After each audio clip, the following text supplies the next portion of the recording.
Welcome everyone to today's devotion. We're in 2 Corinthians chapter 11, and here in the longest chapter of the book, Paul has a very different tone. For most of the book, Paul has addressed the false teachers in Corinth sort of indirectly. He's defended himself. He's promoted his endurance as a minister and his courage and all that sort of stuff.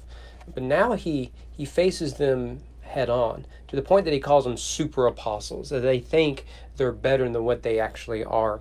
And so verse 1 really sets Paul's reluctance in writing this chapter. He says, I wish you would bear with me in a little foolishness.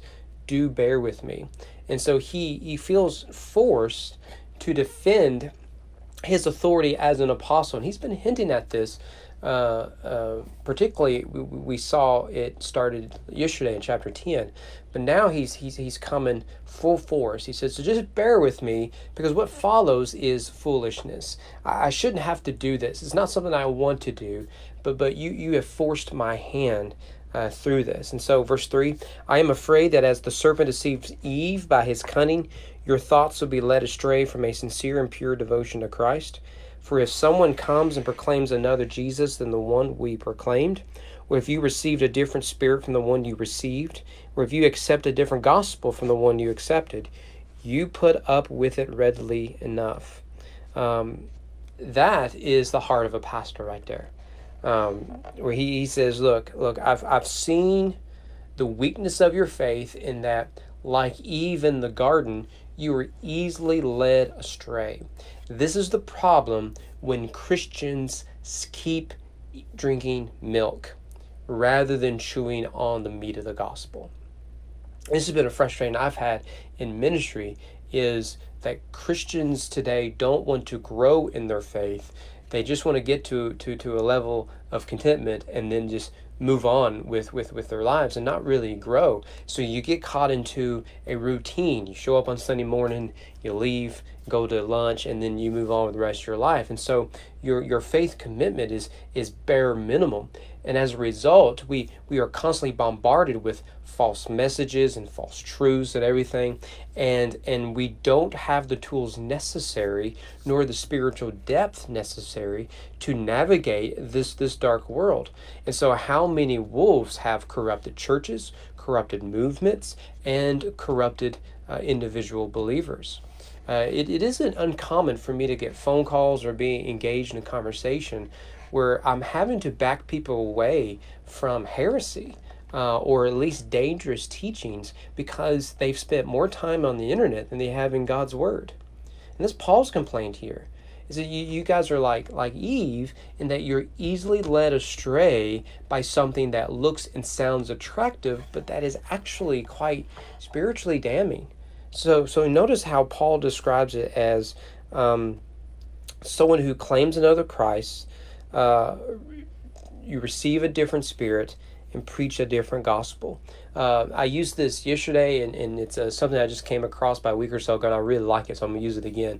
A false gospel is one that adds to the gospel, subtracts from Christ, and divides the people of God. I find that so helpful and so simple. It's a simple math equation.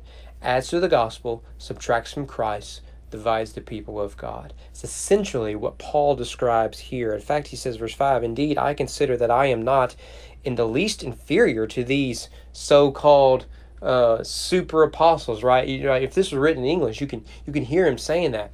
He calls them super apostles, not because they are super apostles, but in a mocking sort of way. They consider themselves greater than the apostles themselves, people who studied under and were discipled by Jesus himself. And these guys think that they are better than all that. Why? Because they found a blog they like. Even if I am unskilled in speaking, we talked about that previously, I am not so in knowledge. Indeed, in every way we have made this plain to you in all things. Paul's saying, look, I'm not a fool. I know what the gospel is.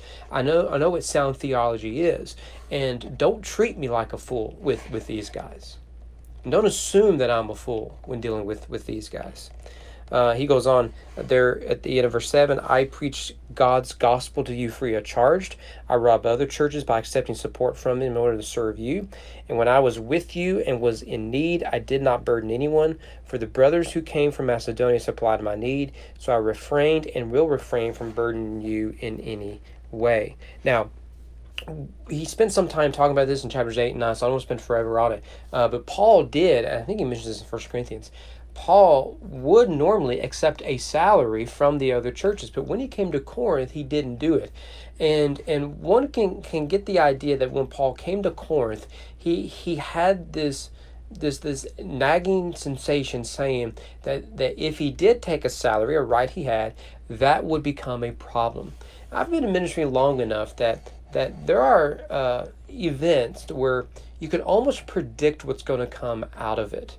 Can I give you one of them? If a guy comes to your church, and he just left his other church to come to your church, and as you engage with him and try to minister to him and welcome him into the congregation, but all he does is bash other churches, he probably won't last 6 months. You're the next victim of his spiritual immaturity, right? And I've gotten to where I can almost pick them out pretty quickly. And there's been times when I've warned others to say, look, we're going to love, we're going to encourage, and we're going to try to be the last church's person ever visits. But you need to know there's a high probability they're gone in 6 months. And that is not your fault. That is not criticism of you. It is just so that you know there's a pattern here. And the problem is always with other churches or other people, right? There's always them. And in that pride, you can't see it in yourself. Right. And so Paul would say, look, I knew this was going to be a problem. So I didn't accept a salary from you. However, he said, I didn't burden you, but the brothers who came from Macedonia supplied my need. I was still being supplied by other churches. So I refrained and will refrain from burden you in any way. Paul was also a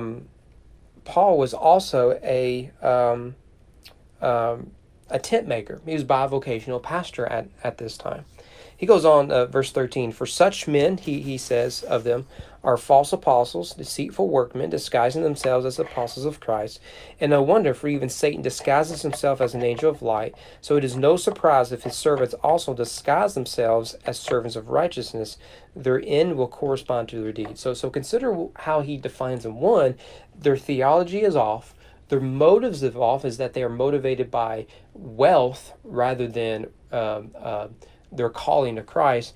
And thirdly, they have a false righteousness. So they have a false theology, false motivation, and a false righteousness. And Paul's saying, you guys need to see through this.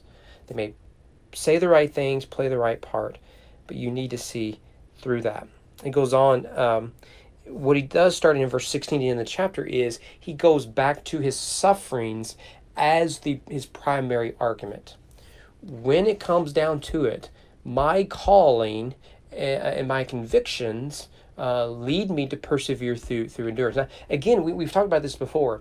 Paul sees his sufferings as evidence of God's grace, not the absence of God's grace. We do the opposite today. Whenever people suffer now, we lose a loved one, we get a bad diagnosis, financial struggles, car wreck, family suffering, personal struggles, we respond with, well, God doesn't love me. Paul does the opposite. Paul sees suffering as the evidence of God's grace because he needs God's grace through that. And so Paul will say, look, let's look at the resumes. These guys are safe. They say what keeps them safe. They do what keeps them safe. And that is what they care about the most. Is that I must preach Christ crucified regardless of the cost. And I would say today, you turn on that TV and you think, well, with lockdown, I just watch a TV preacher. Chances are you should probably change the channel. But ask yourself, are these guys preaching a gospel that is safe for Americans, or are they preaching the gospel regardless of the context? Can the gospel they preach be the same message? Can they preach that to other places in the world? Or is it so Americanized that it's unrecognizable anywhere else in the world?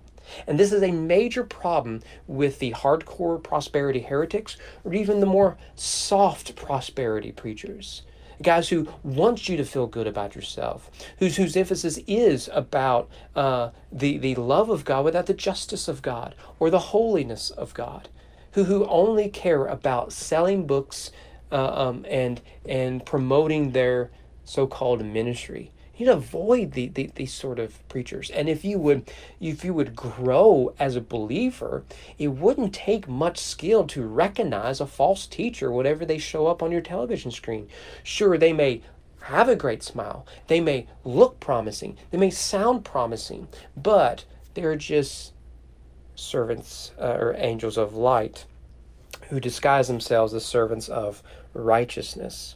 And so Paul then goes and brags about his resume of suffering, but he's reluctant to do it. He introduces this in verse 1 where, just bear with my foolishness. Verse 17, what I am saying with this boastful confidence, I say not as the Lord would, but as a fool. Right? He's saying, you guys have forced me into this. So here's his resume. I love this passage. Verse 22, are they Hebrews, the false teachers? So am I. Are they Israelites? So am I. Are they offspring of Abraham? Well, I am too. Are they servants of Christ? Well, I'm a better one. I'm talking like a madman, he says, with far greater labors, far more imprisonments, with countless beatings, and often near death. 5 times I received at the hands of the Jews the 40 lashes less one. Your translation may just say 39 lashes. 40 was the limit by Jewish law, so they would do 39 in case they miscounted. Jesus would have got the same scourging prior to his crucifixion. Paul said, I got that 5 times. quite the feat there. I mean, that's a story, right? Today that would sell a book. Verse 25, 3 times I was beaten with rods. Once I was stoned. That's when he was in Lystra. 3 times I was shipwrecked. A night and a day I was adrift at sea. That's at the end of Acts. On frequent journeys, in danger from rivers, dangers from robbers, dangers from my own people, dangers from Gentiles, danger in the city, danger in the wilderness, danger at sea, danger from false brothers, in toils and hardship, through many a sleepless night, in hunger and thirst, often without food, in cold and exposure. And apart from other things, right? I keep adding to the list. There is the daily pressure on me of my anxiety for all the churches. Who is weak? And I'm not weak. Who's made a fall and I am not indignant? That's what Paul says here. He says, look, I've endured through all of this because of the gospel. Because of the gospel, I've made it through all this. And these things are a badge of honor for me. Because through this, I've experienced God's grace over and over again, and I've witnessed God's grace in the saving of souls and the establishing of churches. But I love how he concludes it. He says, look, all of these beatings and abuse and everything else was not the worst of it. It was the daily anxiety and worry over the churches. Let me tell you, that is the heart of a pastor. That is the heart of a pastor. And I bet if you were to talk to your pastor about ministry and COVID, it is that right there. That right there. The stress upon our people and upon the church and the spiritual challenges of our age. That right there is a verse keeping in mind for your pastor. Well, he concludes, if I must boast, I will boast in the things that show my weakness. That will not work in an American audience, will it? And that's the problem.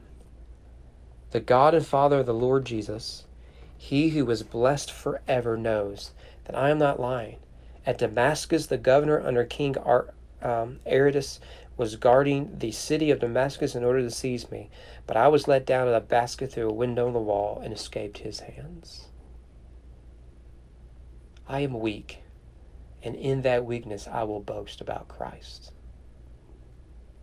Man, we Americans have got a lot to learn from that, don't we? Hope to see you here tomorrow.